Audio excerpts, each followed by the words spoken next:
Welcome to Mondays with May from Arts for All. My name is Mélissa, and I am a teaching artist with Arts for All. If you've had me in your classroom, or if you've been watching here, you might recognize me as Miss May. Hello, hello. For those of you that don't know Arts for All offers accessible artistic opportunities to children in the New York City area. And we are always incorporating our 5 core values, working to build self-confidence, self-expression, teamwork, resilience, and creativity in children. And while our focus does remain in New York City, we are so happy to have children from anywhere be able to view our learning content for free, like here on Mondays with May with me. I'm coming to you from my apartment in Brooklyn, New York on Lenape land. I wonder where you might be watching this from. If you're watching live or if you're watching on the replay, will you tell us in the comments, where are you watching from? All right, everyone, let's get ready to warm up our bodies before we dive into today's content. I'm going to stand up and move my body. You can copy me as best you can, but make sure you only do things that feel comfortable and safe on your body and in the space that you're in. So I'm going to start by sending my energy way up. That could look different on different bodies. It can look different from day to day. Today I'm going up on my toes and I'm reaching my hands way, way up. Send your energy upwards. And now send your energy down, down, down, down. How does it look on your body to send your energy down? And again, upwards energy. And down, down, downwards energy. Come back up. And now we're going to reach over to one side and stretch and say, ooh, ooh. Reach on over to the other side and say, ah, ah. Now I'm going to open really big and I'm going to say, oh, wow, wow, wow, wow, wow, wow, wow. And I'm going to do and say, twist, twist. Good. I'm going to do it again. My feet are spread about the width of my shoulders, firmly planted on the ground. And I'm bending at the waist, reaching over to one side, and I'm going to say, ooh. Ooh. Now I'm going to reach over to the other side and say, ah, ah. Now I'm going to bend my knees, open up really wide, and I'm going to say, wow, wow, wow, wow, wow, wow, wow. And do and say, twist. Twist. That feels nice. One last time. Ready? Ooh. Ooh. Ah. Ah. Wow, wow, wow, wow, wow, wow, wow. And twist. Other way. Twist. Good. And now we are going to move and shake our entire body all over. Shake all those wiggles out, shake all the kinks out. We're going to count down from 10 all the way to 0. When we get to 0, I'm going to join you back at my seat. Ready? 10, 9, 8, 7, 6, 5, 4, 3, 2, 1, 0. Ah, nice. My body feels warmed up. When my body's warmed up, it helps my brain feel more warmed up. I hope you feel warmed up too. Everyone, do you know what month it is? It is the month of May, and we are celebrating Asian American and Pacific Islander Heritage Month. Woo! May is a significant month because in May of 1843, the first Japanese immigrants arrived in the United States. And the Transcontinental Railroad, which is a very important railroad here in the US, was finished on May 10th, 1869 by a majority of Chinese immigrant workers. So, Asian Pacific American Heritage Month is celebrated in the United States every year in May to highlight the history, heritage, and contributions of Asian American, Pacific American communities. Now, AAPI is like an abbreviation we use. It stands for Asian American Pacific Islander.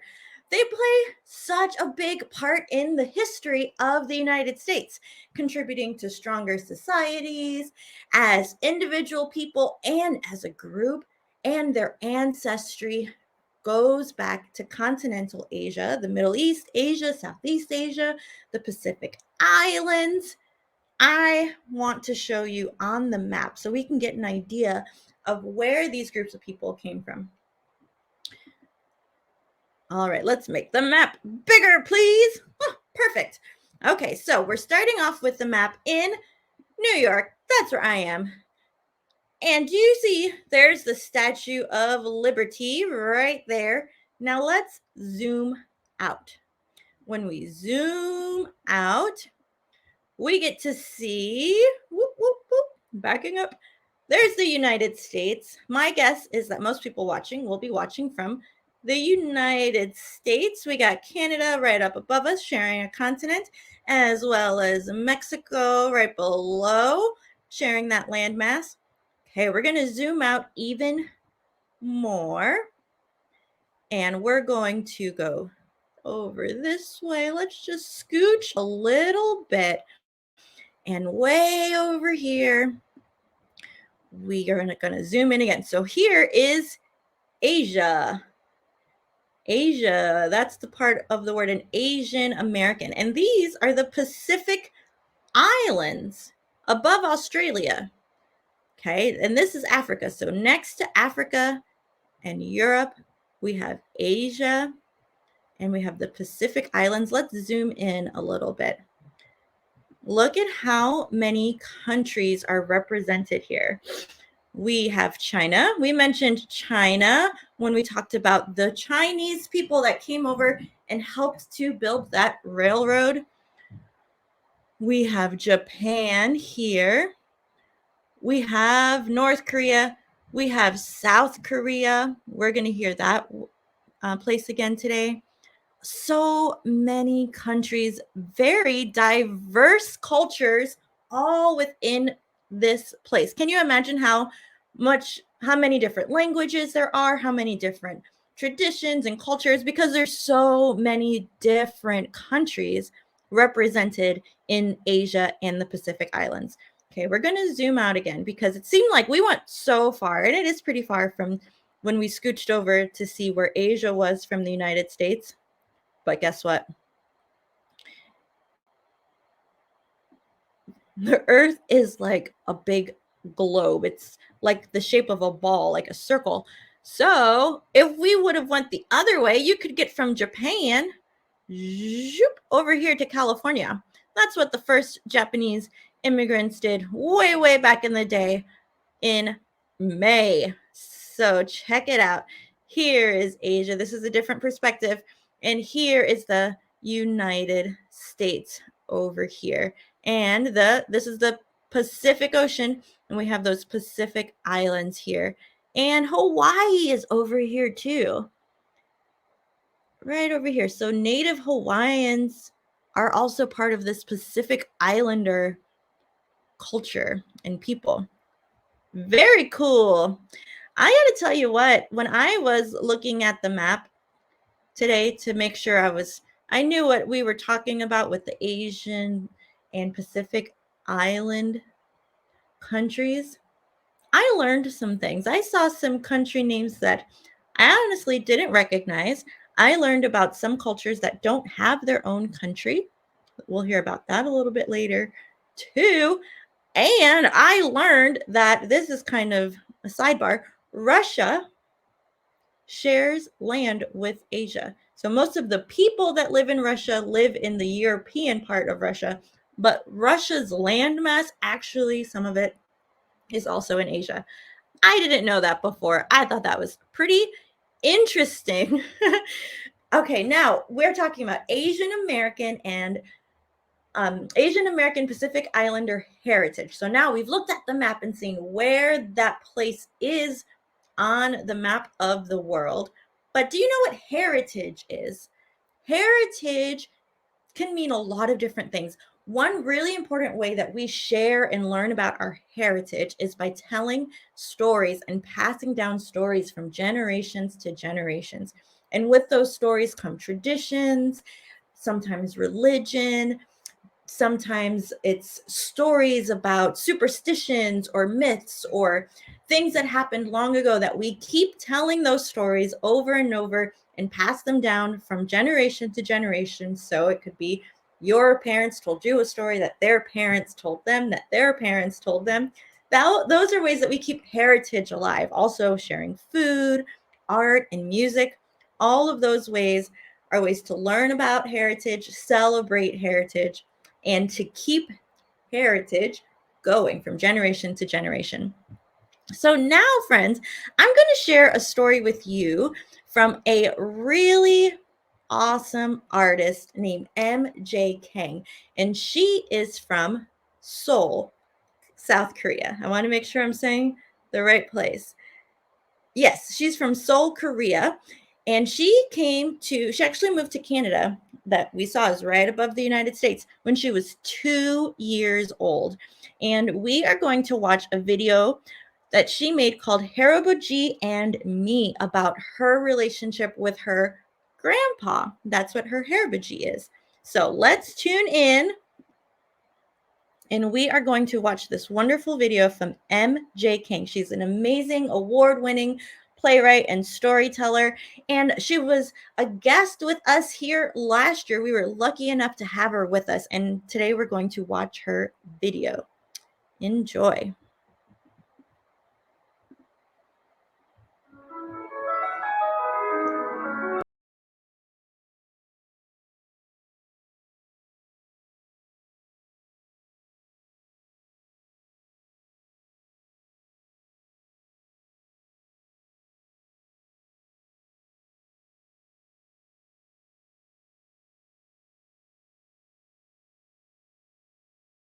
Glasses.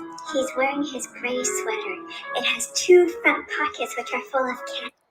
Friends, I made a mistake. I'm going to start this video over so that we can hear all of the words.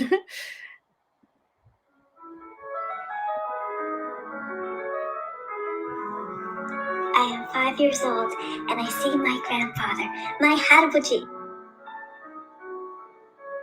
I am in the small yellow school bus on my way back from kindergarten. As soon as the bus stops, I wait in line to get out. He has salt and pepper hair that sticks up like mine does, and he's wearing sunglasses. He's wearing his gray sweater. It has 2 front pockets which are full of candies. When I get off the bus, I want him to take me to the park. He refuses to budge. You can have 1 piece of candy. I pick 1 piece of candy. Sometimes I like the flavor, and sometimes I don't. But I never complain because I know it's a gift. We need to feed you lunch.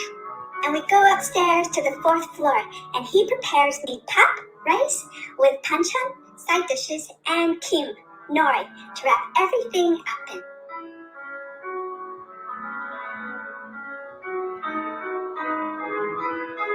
Harabogee sits beside me. He's still wearing the sunglasses, but I hear light snoring. I continue to eat silently, and when I'm done, I nudge him. It's time to go to the park. We put on our shoes, and we go downstairs, and I walk ahead of him. Push me on the swings! He goes and sits underneath a tree. I walk over to him, and I hear light snoring.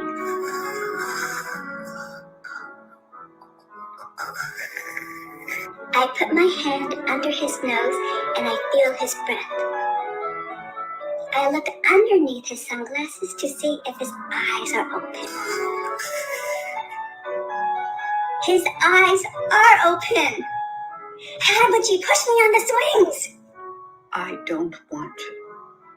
Why do we go to the park? Sit beside me, and I'll tell you stories about Korea. I don't want to know about Korea. You're Korean, Myungjin. It's important you know where you come from. I go and sit on his lap, and he tells me stories about my relatives, the ones who miss us.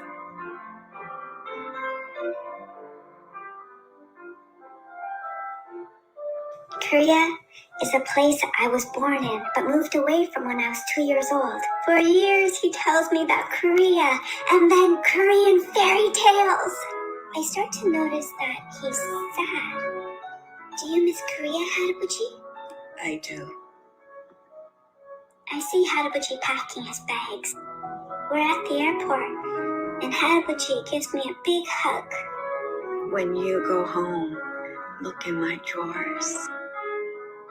Promise me you'll come back, Harabogee? I promise you we'll see each other again. Harabogee waves as he goes through security.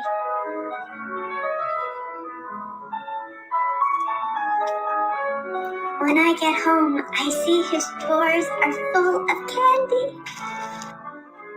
Decades later, I now tell Harabogee stories to my daughter. She's proud of who she is.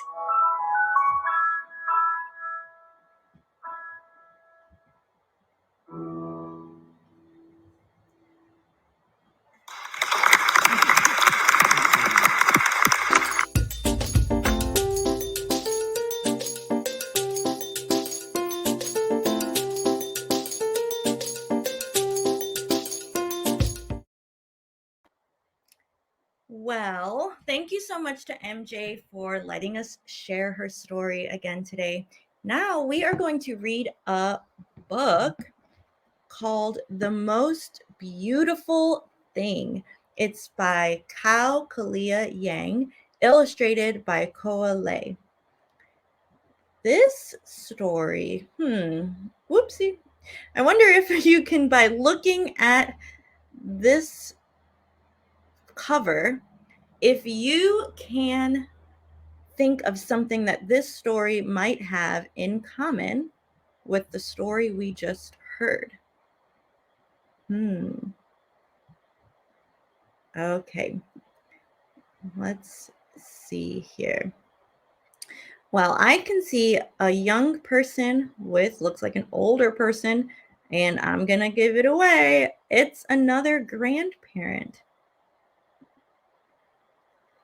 This page lets us know how to pronounce some of the things in the book.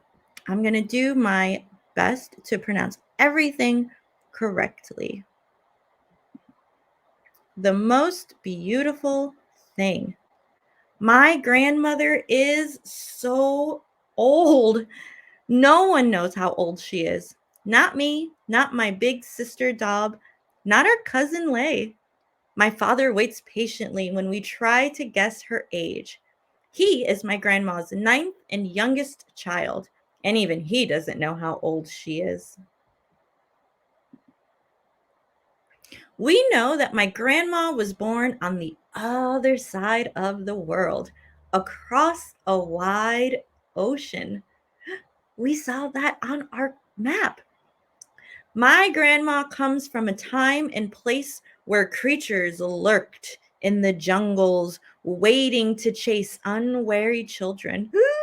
She told us that she once looked into the gleaming eyes of a tiger and felt its hot breath on her face.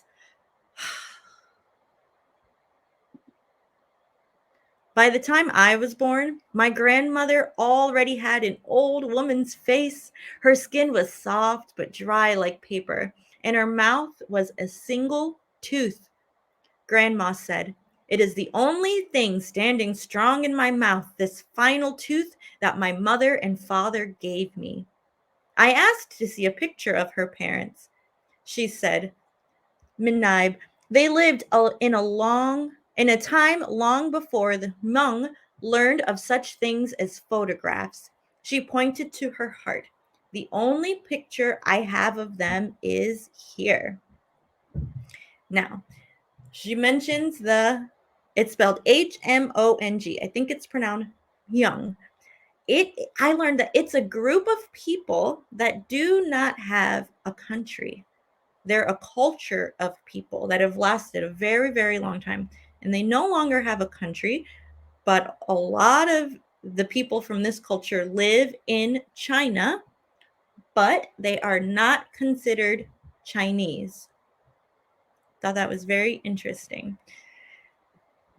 But so she does not have a picture of her parents because they're from a time when there were no such thing as cameras.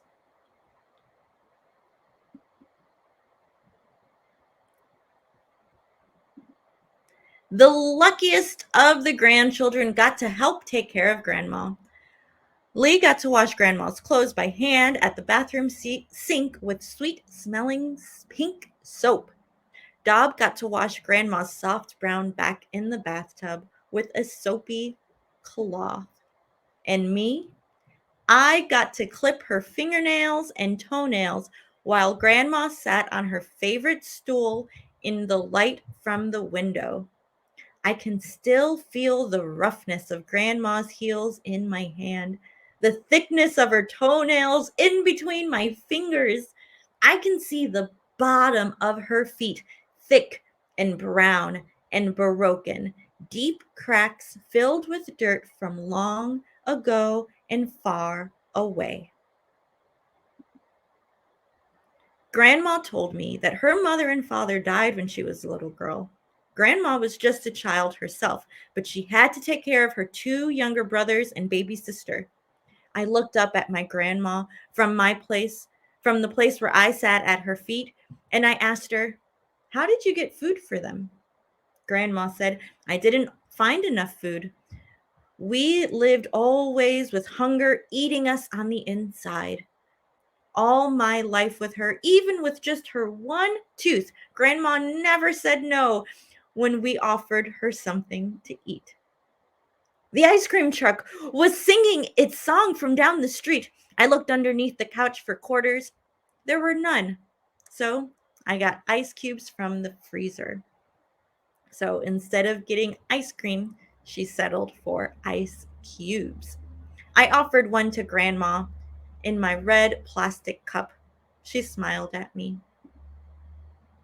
When I wanted a new dress to wear on the first day of 3rd grade, my mother said she did not have enough money. She found some nickels and a dime in her purse and offered them to me. It's not enough to buy a dress, so I bought hard peppermint candies from the neighborhood grocery at the corner of our block. When I got home, I offered one to Grandma in the palm of my hand. She smiled at me. At the round table with its shaky legs, I used my spoon to mix in the center soup bowl we all shared. There were no pieces of meat, only bones and soft greens. My father said, "The price of meat is too expensive at the market." I found a thick chunk of bone and offered it to Grandma on my spoon. She smiled at me. We had plenty of meat only when we celebrated Myung New Year with our aunts, uncles, and cousins. The old table was heavy with whole boiled chickens, more than our family could ever eat. After dinner, our bellies full, my cousins and I sat on the carpet around Grandma as she told us stories. She always began, "It was a long time ago, and I was just a girl." As we listened, our eyes grew round. Grandma twisted her fingers one over the other to show us what the hands of Pojnyok, jungle spirits the size of children, looked like. She taught us how to listen for the cries of the fearsome Fimnu Vai by holding our breath until our hearts pounded in our ears. We were always sad when Aunt Chu called, "Time for the children to help clean up." Sure, they wanted to sit and listen to Grandma's stories as long as they could.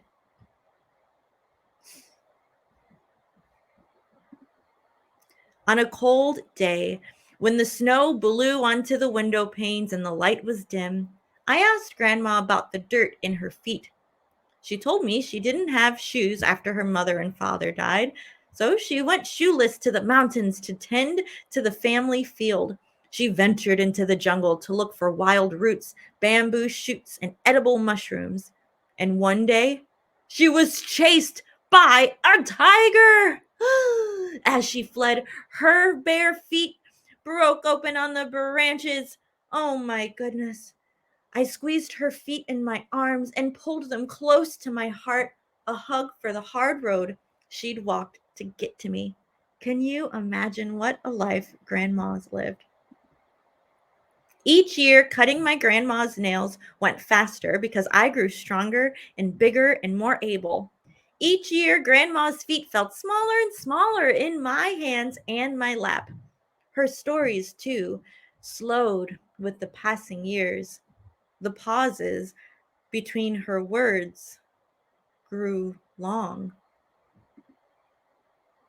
Sometimes, as Grandma was looking for the words she'd lost to the years, I grew distracted from my task, looking at the toys on the floor that needed to be picked up, the unfinished schoolwork, the younger children who needed to be bathed.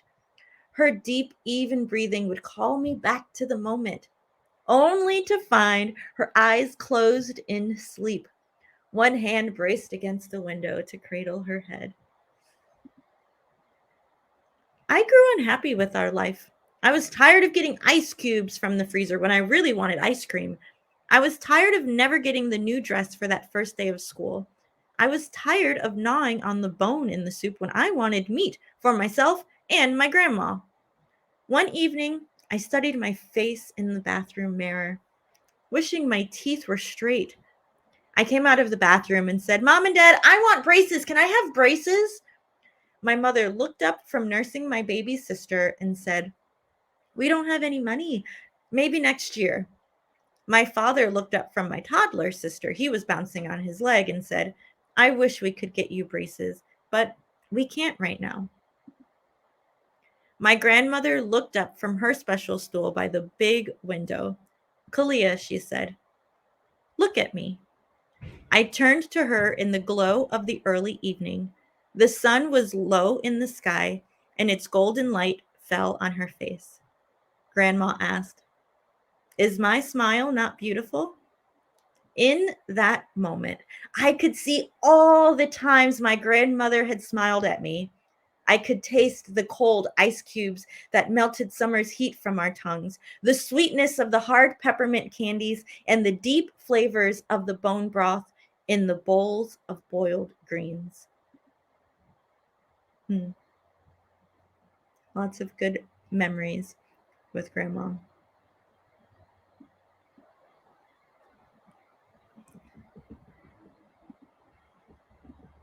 Even now, I can still see my grandma's single tooth white against the shadows, standing tall in her open mouth.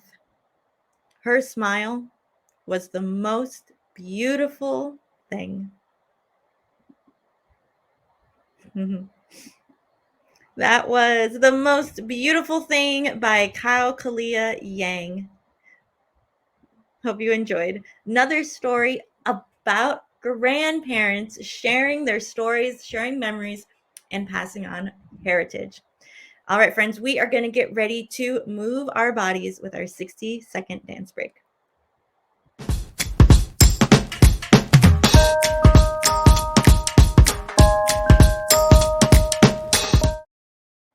For today's 60-second dance break, we are dancing to a song called Flower Dance by Elena Moon Park and Yorn Young. Elena Moon Park makes music inspired by lots of different parts of Asia, Asian folklore and tales. This one's called Flower Dance. Let's get up and move our bodies any way you like for 60 seconds.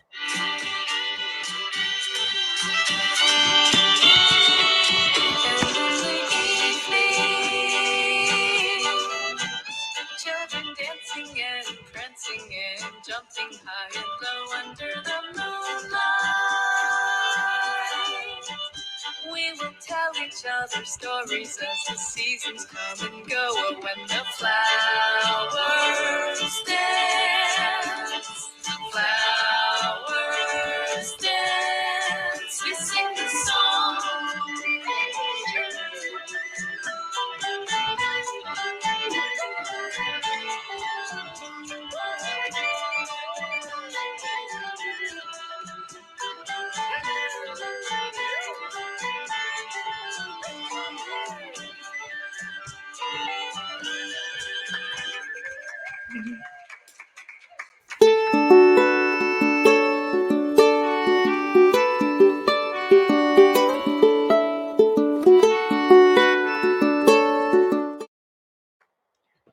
I hope you had fun moving your bodies. Now we're going to cool down by taking 3 deep breaths together. I'm going to sit in a nice comfy position. I'm going to bring my legs up and cross. I'm going to put my hands down on my knees.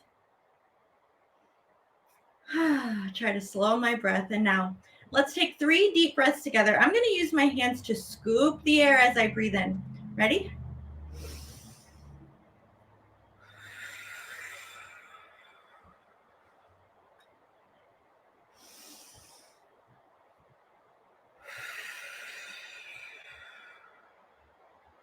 One more.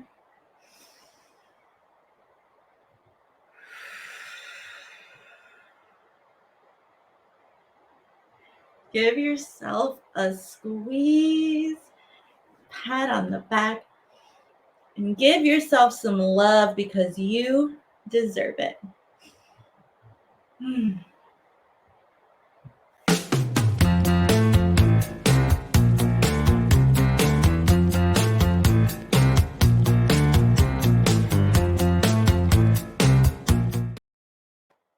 Hey friends, some ideas for you to do after this program to continue exploring Asian American and Pacific Islander heritage. One thing is to explore the map. Earlier, we looked at the map and poked around. Well, get a grown-up to help you on the computer.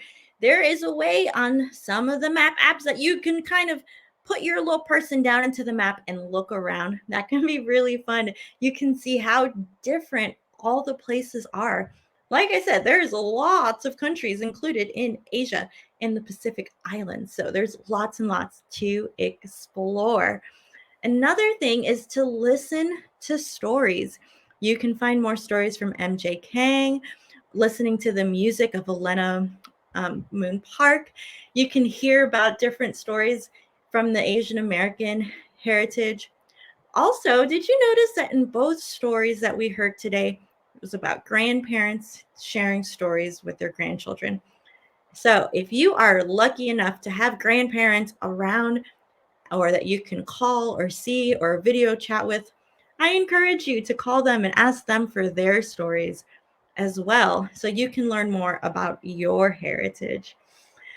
Well, there's always lots to learn about other cultures and heritages and our own, which is very exciting.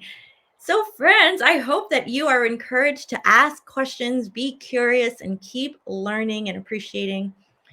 And that's all I have for you today. A few side notes. I want you to know that if you haven't seen it, Voice Power is still available on YouTube till the end of the month, till May 31st. There are links on the Facebook. We'll put a link in the comments. It's still available to watch. It's from teaching artist Darian Deshawn, all about the power of our voice. If you've been enjoying Mondays with May, would you take a quick 2-question survey? It will take just a few moments of your time. And one last thing, if you wouldn't mind rating us on as a nonprofit. I think it's called Great Nonprofits, but we're going to put the link in the comments as well, if you wouldn't mind taking a moment to do that. Thank you all so much, and I will see you next week, Mondays with May, again here with me. Bye-bye.